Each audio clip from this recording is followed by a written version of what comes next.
School life মানে special কিছু friends, পরিবারের বাইরে আরেকটি পরিবার, অসংখ্য স্মৃতির একটি গল্প। স্কুল লাইফ মানে বোরিং সেই ড্রেস, স্কুল লাইফ মানে সকালের কড়া রোদে অ্যাসেম্বলি, দেরিতে স্কুলে গেলে সেই মার না হয় কান ধরে বারান্দায় দাঁড়ানো। স্কুল লাইফ মানে প্রিয় সেই ব্যাক বেঞ্চ, স্কুল লাইফ মানে টিফিন টাইমের অপেক্ষা, তারপর সবাই মিলে টিফিন ভাগাভাগি করে খাওয়া। স্কুল লাইফ মানে বন্ধুরা মিলে একসাথে স্কুল পালিয়ে খেলতে যাওয়া।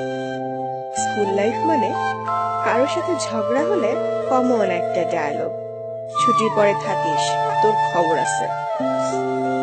স্কুল লাইফ মানে কমন একটা অজুহাত, পেট ব্যথা।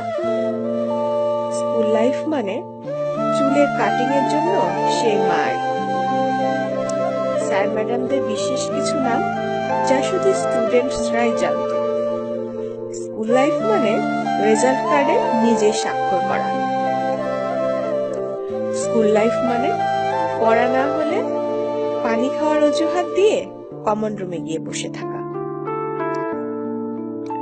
স্কুল লাইফ মানে বৃষ্টির দিনে স্যারকে নিয়ে গানের ক্লাস করা।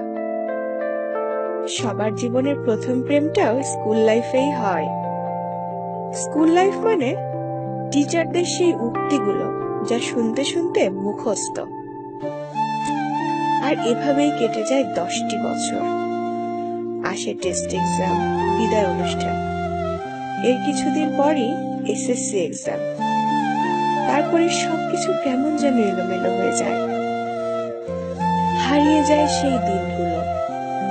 আপন বন্ধুরাও কোথায় যেন হারিয়ে যায়, চাইলেও আর ফিরে পাবো না সেই সময়গুলো। যে টিচারদের নিয়ে এত হাসাহাসি করেছি, তাদেরকে আজ মন থেকে রেসপেক্ট করি, কারণ তাদের মতো যে আর কোনো টিচার হয় না।